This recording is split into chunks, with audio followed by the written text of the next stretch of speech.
There are stars who put up numbers, and then there are players who change the math of the league. Cade Cunningham didn't just make an all-star team this season, he took control of the Eastern Conference. First seed, all-star starter, Detroit, on top of the East. This isn't a breakout, this is a warning. Because when a rebuilding franchise suddenly becomes a contender, there's always one question the league has to answer. Is this real, or is it just the beginning? On January 19, 2026, the league named him an Eastern Conference All-Star starter. That selection is not sentimental, it's an admission. Peers, media, and fans all agreed. Right now, he's one of the 5 best players in the East.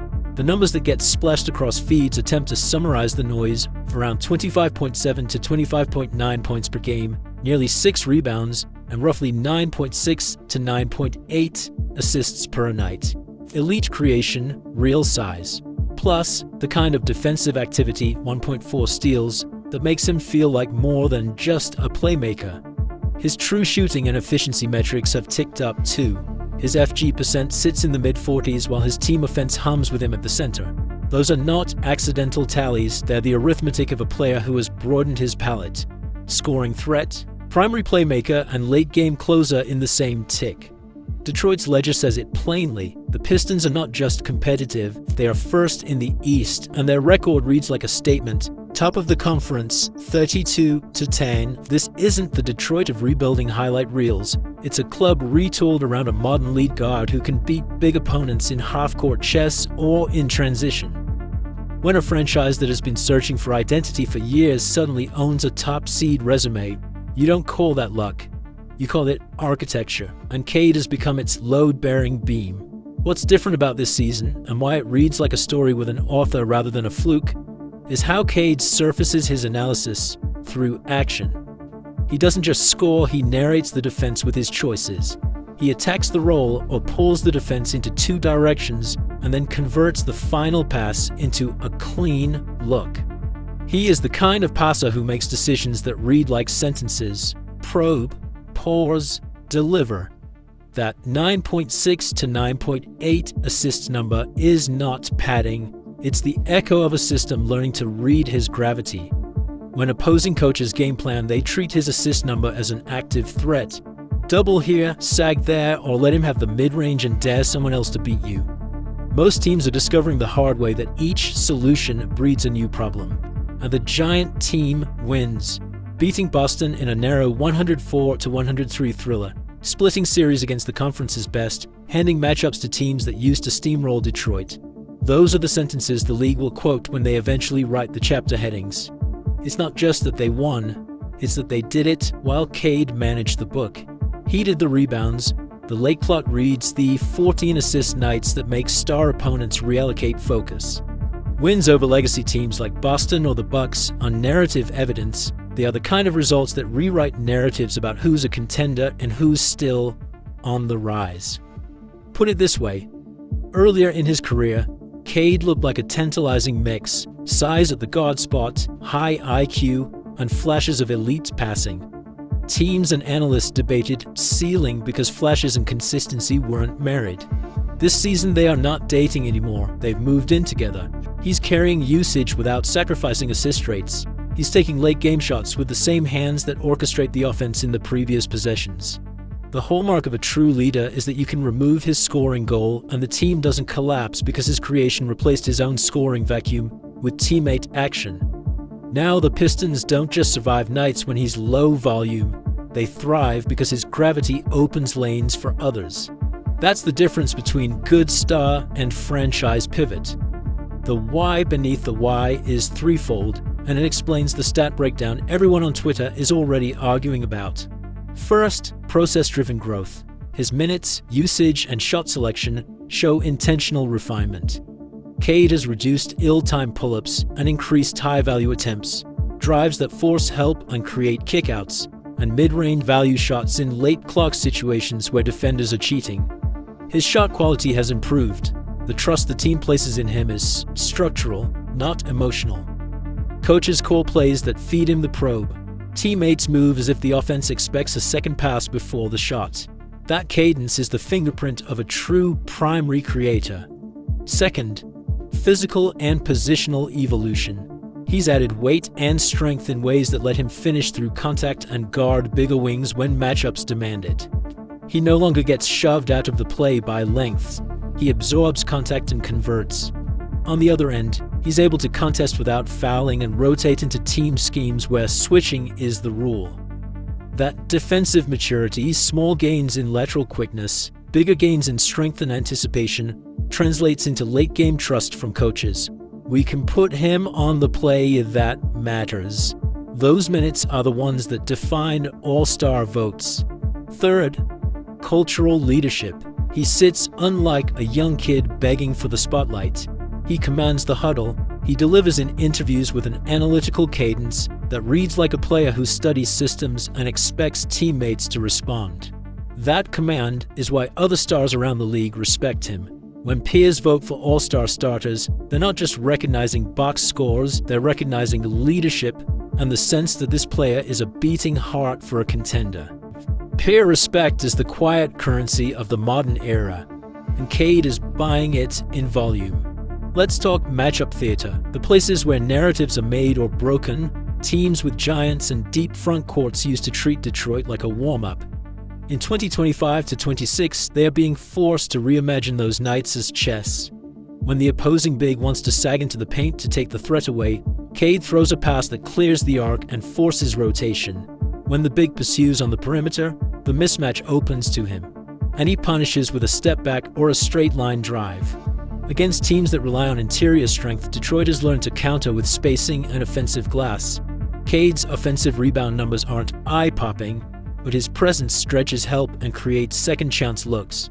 When you face him now, you must choose. Let him get to the line and create, or close out hard and live with his step back.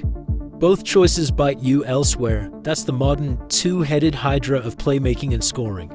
Comparisons will come. That's the public sport of meaning-making. You'll hear LeBron light from people who only look at size and stat lines. You'll hear Luka without the European wizardry from others who want a tidy box. Those are lazy thumbnails. The honest comparison is more specific.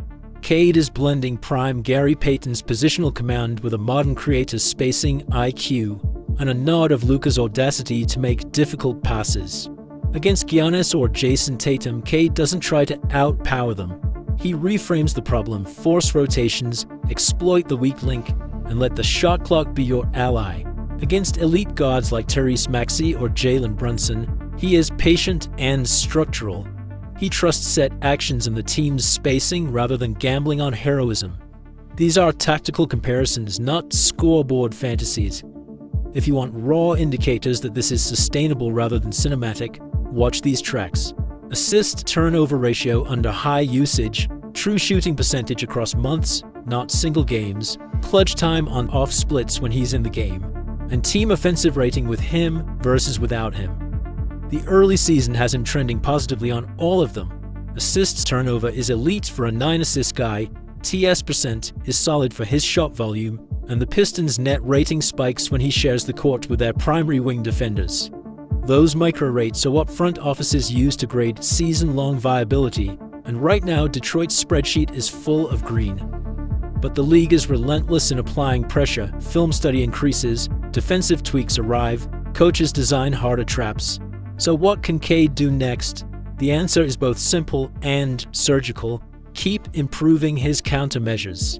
If his mid-range step-back becomes a repeatable weapon under curved defensive attention, if his passes when doubled become laterally faster, and if his on-ball defense turns from respectable to intimidating, he slides from excellent to historically valuable. In practical terms, that means marginal improvements in Weber-style shot selection, pick the highest value 2 possessions over a tournament of 10, quicker second option reads and slightly higher free throw rates created per 100 possessions. Do those, and the all-star nod is just a yearly footnote. Championships become the headline. Now let's situate Cade among the East's power map and the players he is actively reshaping. Giannis is still a mountain, brute force, paint terror, rim gravity, and you plan for him differently than Cade. But here's the new reality. teams that once built rosters solely to stop Giannis now have to build to stop Cade too, because he makes a paint obsession inefficient. Jaylen Brown and Jalen Brunson are the other East-class players who must be measured not just by scoring, but by how they expand or shrink. When Detroit plays Boston, the matchup isn't Cade versus Jalen. It's Cade's passing versus Boston's rotation discipline. When they meet the Bucks, it becomes, how does Milwaukee hedge the pick and roll without giving up corner threes? These are the chess problems that change roster construction. JB Bickerstaff and the Pistons staff have leaned into a framework that gives Cade both structure and improvisational lanes.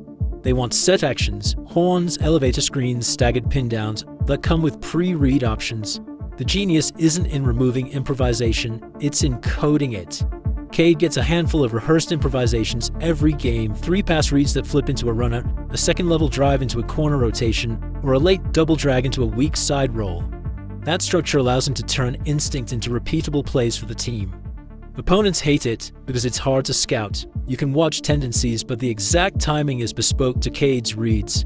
That's a coaching marriage built for the modern playoff grind. And players, both his teammates and opponents, feel the change when they watch him on film. Wings who once hovered around 12 to 14 points suddenly log higher catch-and-shoot percentages because Cade's gravity drags help and creates cleaner kickouts. Bigs who used to be boxed out now see quicker second chances because Cade forces rotations that open offensive boards. Opponents who relied on length to disrupt have to decide if they want to switch or hedge. And both choices create lanes Cade exploits. The more physical and smarter the opponent, the more he responds by using intelligence rather than athleticism to create advantage.